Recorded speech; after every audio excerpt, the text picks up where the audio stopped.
Hey guys, it's me, LD, and I'm here today joined by iceiceice, who just got to Malaysia yesterday. He's training with Orange for the G-1 League. He will be playing for them at the LAN Finals. And iceiceice, you are currently located, correct me if I'm wrong, in the bathroom at the training facility. No, I'm located in the bathroom of acting place. Yeah. The things that you do for esports, I'm sure the fans appreciate it. Thanks for joining us today. So I just want to talk to you a little bit about really how you got involved playing with Orange in the first place. How did that all start? Because after the International, Zenith's had, I guess you could say, some roster changes, hasn't really been that stable. How did you end up with Orange for this event? Well, I ended up with Orange for this event when Ice asked me if I wanted to, play for Orange for a little and see how things will work out. And I was looking for a full-time team instead of Zenith, because in Zenith we have no sponsors and pretty much no salary as well. So I was looking for other options. So I took this up just to see how it will work out. So it's sort of, I guess, a trial, or just both parties sort of testing the water, seeing, if it's a good fit for both of you guys. Yeah, so sort of. Is there any? Are you prepared at all to talk about, I guess, your future plans after this event? Is there a chance you would join Orange full time?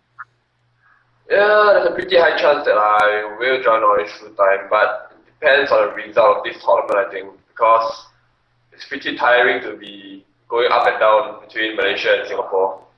Yeah. So would you consider actually moving there full time, or would you still be living in Singapore?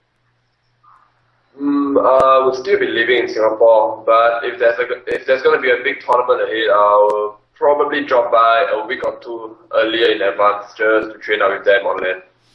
Cool. So I guess let's talk a little bit about how Orange has done in this tournament. You guys, your first match was against DK. You split the series 1-1. The first game felt like it pretty much just came down to, well, a drafting mistake by DK. They picked tinywisp with their first two picks, and you guys just countered it hard. You ran an aggressive tri-lane against it. That's the weakness of tinywisp. They never had a chance. Game number 2, it seemed like it was more even, but then in the mid-game, you guys made, I guess, a couple of mistakes. DK ended up taking a game off of you. Burning got really big on his Queen of Pain. Overall, that was, I think, your most challenging match from the group stages. Were you guys pretty satisfied with your results, or do you feel like you could have done a lot better? We felt that we could have done a lot better, especially against Dongfu and DK. We felt that we should have won Dongfu, but I guess it's okay that we drew with DK. But the second game was really horrible for us, I guess, because if I remember correctly, it was a drafting mistake. Can't really remember though. Yeah. Can't remember it. It's been a little while. I think we all understand if you don't remember. You've played a lot of games since then. But I guess you guys are gonna be playing against them again. Do you feel like you're more prepared at this time around? Do you think you're gonna be able to take them? What have you learned from your previous matchup? Well, we are definitely more prepared this time around against them, which is, I'm already here training with Orange, but the fact that DK has improved tremendously over the past few weeks is something as well. Like, at the start of the league, they had 2 new members, and they weren't really playing well. They looked very messy, but right now they look to be in good shape, especially against their games against LGD, which they had a very good showing and took down LGD 2-1.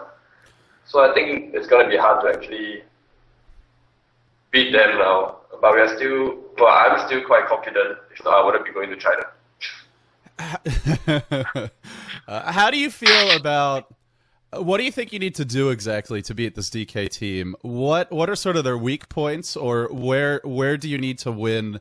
Like, which aspects of the game are going to be most important if you want to take the series? What are the keys to winning versus DK? I think the key would be totally winning a off-lane one-on-one against ROTK and hoping that DK will actually pick a weak carry, like a very hard carry where you can actually aggressive stack against them. Because when they pick a carry that's like Luna or something weak, you can actually just punish it by stacking against them, and they don't really do well against it. And the fact that you will always know who's more or less following mid. I mean, if you see Super Pick TA, he's gonna go mid, or any hero, he's probably gonna be solo mid. So you can abuse that as well. And the fact that RTK always goes to the hard lane. So are there any? You talked about burning picking, or picking a weaker carry for burning. An example was Luna. I'm assuming you've watched some of their more recent games where they've been picking Slardar a lot, occasionally Dragon Knight, like these very tanky strength heroes. We did see him bring out the anti-mage in Game 3 versus of DK versus LGD. That was sort of how they finished the deal.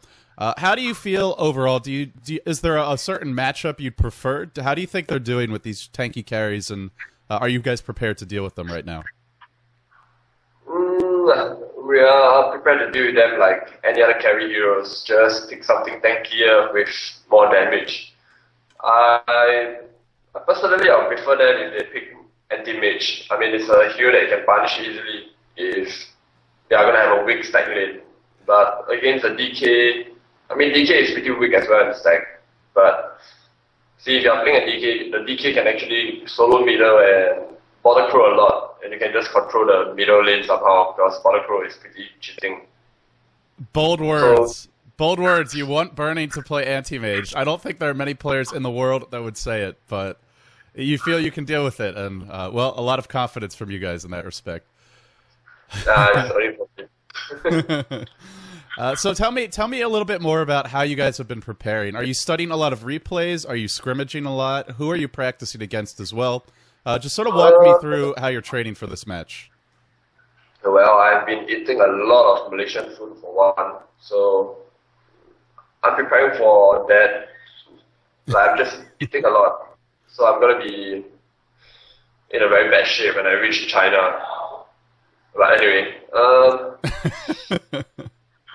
we haven't been watching much replays. We are supposed to do it today or tomorrow because there is still GST going on, and I'm playing for Zenith and KYXY is playing for Orange, so it's a little bit conflicting on that part.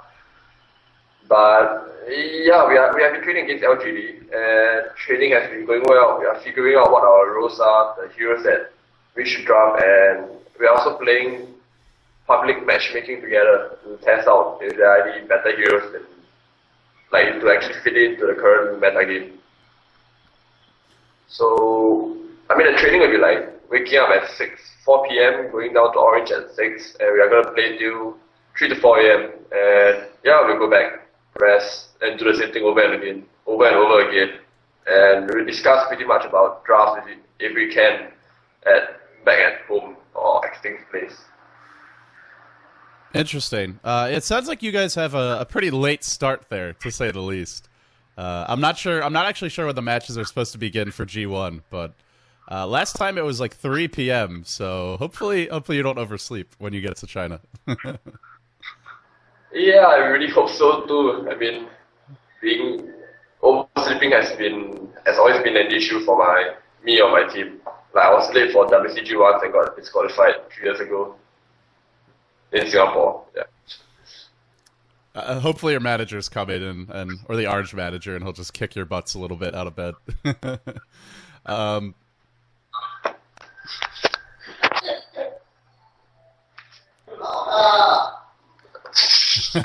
Is that Extinct?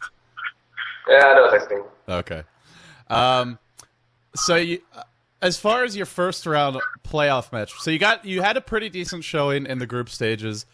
You got to the playoffs, and well, you had a rather tough first round matchup. You guys played IG. You ended up losing the series 2-0, but in both games you jumped out to an early lead. Now, I know 2009, the Chinese commentator for this event, or one of the Chinese commentators, he had some rather, I think, harsh words for the mid to late game decision making that Orange made, and as well as you guys seem to play in the laning stage as individually talented as yourself and Mushi and Yamate are. He really questioned some of the late game decisions, the teamwork, the communication.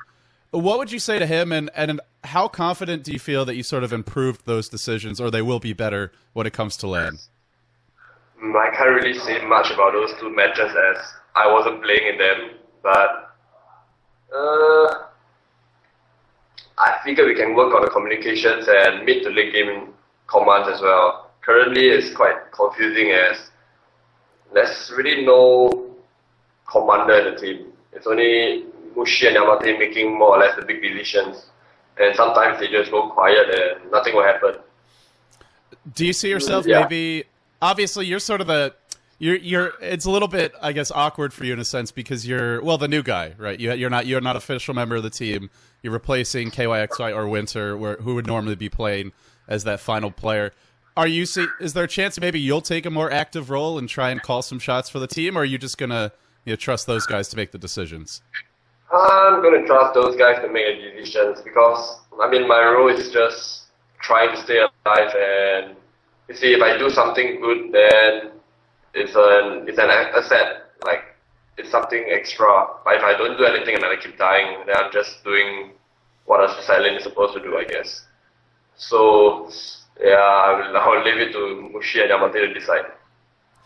Let's talk a tiny bit about your own individual play and hero pool, because you're a player who, at least at the International, we saw you playing Invoker, solo mid. We saw you playing usually that 2 position for Zenith, more of sort of getting more farm, getting a better early start. What has it been like for you transitioning to a 3 position, playing the off lane? And I guess talk a little bit about your hero pool as well, because I've seen you play. I think the most effective hero I've seen you play is Bounty Hunter, but when you haven't gotten him, it seems like sometimes you've struggled a little bit. Oh, well, I mean, my current hero pool is probably Enigma, Multi Hunter, Syllabear, any offlane heroes. And the transition from mid, like position 2 or 1 into 3 is quite weird as, I mean, if I'm playing 1 or 2, I can actually pressure my opponents and, well, I'll be controlling the game. But if I'm playing the off lane now, which is a suicide lane or whatever you want to call it, I pretty much have to play very safe, and if I make a single mistake, like if a stun actually hits me, I'm gonna die. And well, I'm still trying to get used to the transition since you have to play very safe and differently compared to how you play a position 2 and 1. For example, if I'm playing off lane, I'll try to do my best to get level 2, and once I get level 2, if I really can't do anything in the lane, I will need to go to the NC or gang middle, anything, check runes, all this. And yeah, as I was saying about my hero pools, I'm still currently trying to get more heroes perfect. Like, currently right now, I can only play Multi Hunter well, but the rest is pretty, it's like, it's not that good yet. I'm still trying to figure out what to do with with my heroes. Well, you might see me playing Invoker off lane, but that's acting by the way. That might not happen since Invoker isn't really a very good off lane hero, unless you're going to talking about safe lane 1-on-1.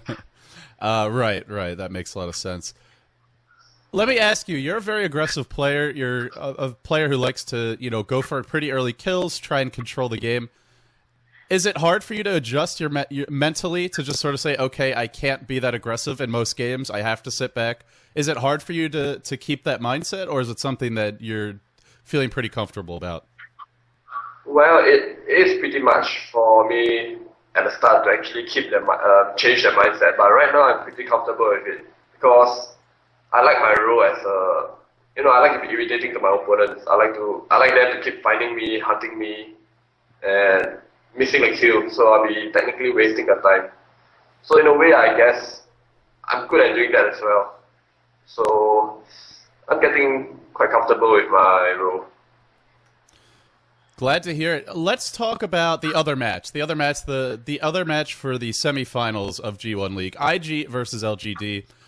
Are you prepared to make a prediction for that match? And if so, how do you think it will turn out? If I'm not wrong, IG is going to take the game either 2-1 or 2-0. I'm pretty sure IG will win, unless LGD manage to do some crazy drafts and actually outplay IG. If not, I think IG will just win with drafting because LGD seems way too fixed in the way they play. So as far as LGD goes, you guys have been scrimming against them. Have they shown Out of all the Extinct continues to lurk. Out of all the Chinese teams, they've seemed, along with Tongfu, a little bit slower to adjust to the new version. Has that changed in your scrims recently, or are they still kind of playing that same style? You know, things like the Yao Invoker mid, sort of these typical 6.74B picks, but heroes that don't work as well in the current version. Well, I think they're trying new stuff. Like, I mean, the Chinese teams have been doing X and Undying recently. So, and I think LGD has been actually changing things up a little, especially with their new European members or LGD INT. And I think they are learning quite a few stuff from them as well. I didn't really catch the question, by the way, so I was I'm just saying. Yeah. That's okay. You did a pretty good job of answering it. Let's talk a little bit about sort of you as a streamer, because you're really one of the only Asian players that streams on Twitch TV on a Western streaming provider and actually provides English commentary, interacts with your viewers. How did you get started streaming? Is it something that you want to spend more time doing? If you could do it full time, would you enjoy doing it on the side when you're not playing, when you're not practicing with your team? Just talk a little bit about what it's like to be. You're really the only popular Asian streamer right now for Dota 2.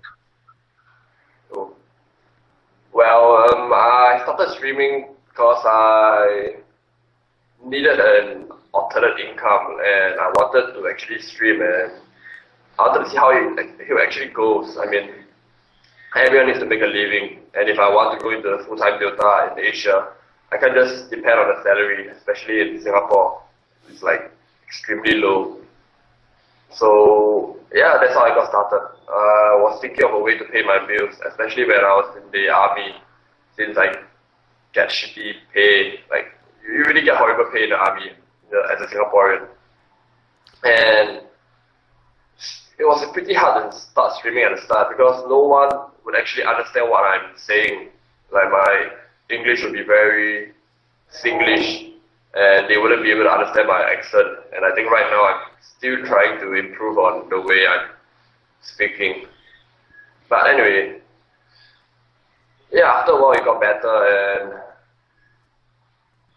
it got more and more fun as well. Like, it wouldn't be that boring to just be playing a pub game and keeping quiet throughout the whole game. What else do I want to say?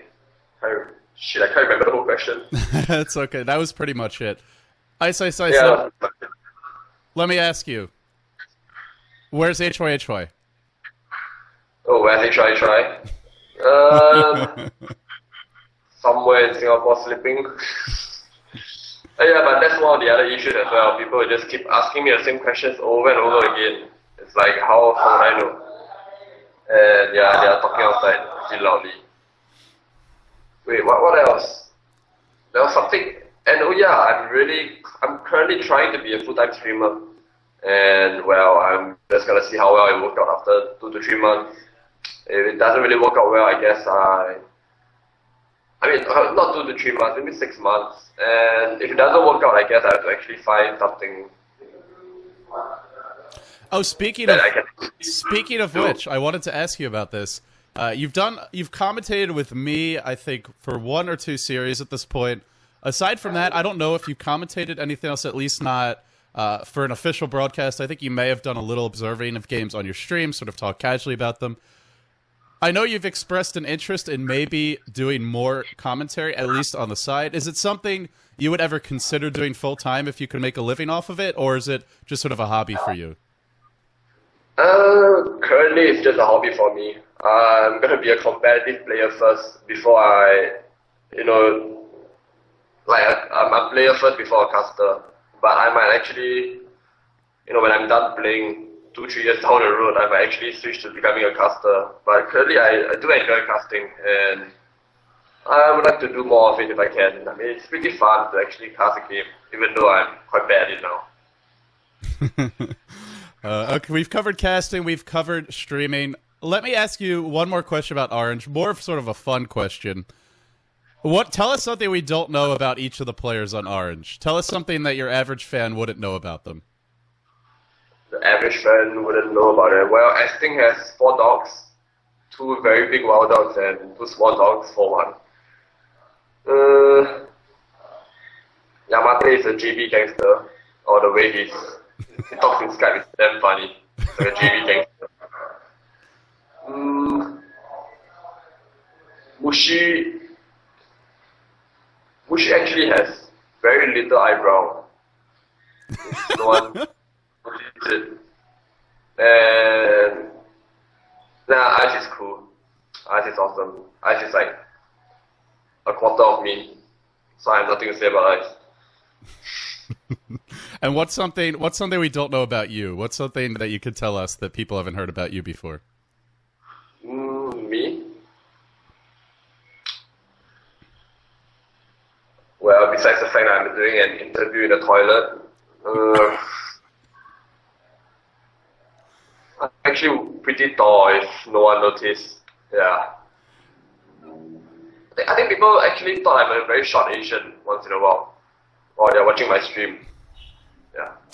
But all Asians are short, so... Yeah, Asians are pretty short. I'm kidding, of course. Really creepy. Oh, yeah, this is something that people do know about you, but I actually want to put you on the spot. When I was casting at the International 2, I look over to the booth, because the English commentary desk was just to the side of the booth. You're the closest guy to the door, so you're the closest guy to me, and you're sitting there in your boxers. Why do you take your pants off? What is it about taking your pants off for official matches? So why did I take my pants off for official matches? Because I said I would, so I'm going to keep my word. And it is more comfortable to play in boxers. And for such a grand event, I would like to be as comfortable as I am. So there's not going to be much. I'm not going to make an excuse like, oh, I didn't wear boxers, that's why I lost. And I wanted that not to happen. So I went ahead with boxers all the way. Let me ask you, will you be taking off your pants at the G1 Land Finals? And no, I doubt so. I heard it's snowing in China. I'm not sure it's snowing in Futo though, but if I do, I think I'm going to be freezing my balls off. That doesn't sound very comfortable. That's not comfortable, I think. It's not comfortable at all. Ice, it's been a pleasure having you aboard. I'm going to let you run, but before I do, any shout-outs you want to give to the fans out there, the sponsors, anyone you want to say hi to, anything you want to say to people out there?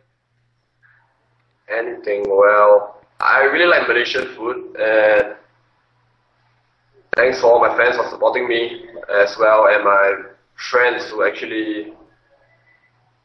Wait, why am I saying about my friends? My friends didn't do anything. Anyway, yeah, thanks for my fans for supporting me. And I'm really glad to be going out for G1 to actually play in China. I have always wanted to go to China to play a tournament, and this is going to be my first time going to China, actually.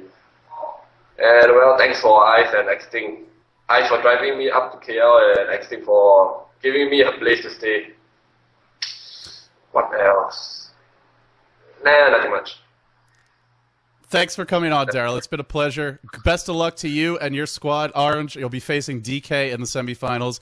I'm excited to cast the games. I'm sure everyone is going to be excited to watch them. And, well, I think a lot of people will be rooting for you. It would be nice to have a non-Chinese representative making some waves. So good luck with that match, and train hard until then. Yep, thanks. I will. Wait. Okay. Yeah. That's Extinct. Hi, Extinct. He's shy. I wanted him to do an interview with me, and he won't agree to it. Oh, really? Yeah. Come on, Extinct. Is his English as bad as he says, or is he just being modest? It's not that good. I mean, it's not as good as mine. His Chinese is good, though. And his Cantonese is really good. Okay, tell him he'd better work on his English, because next tournament, I insist on an interview. Ah, sure. I would. You must train him. You must train him. Okay, I will. Okay, good luck, man. I'll let you go.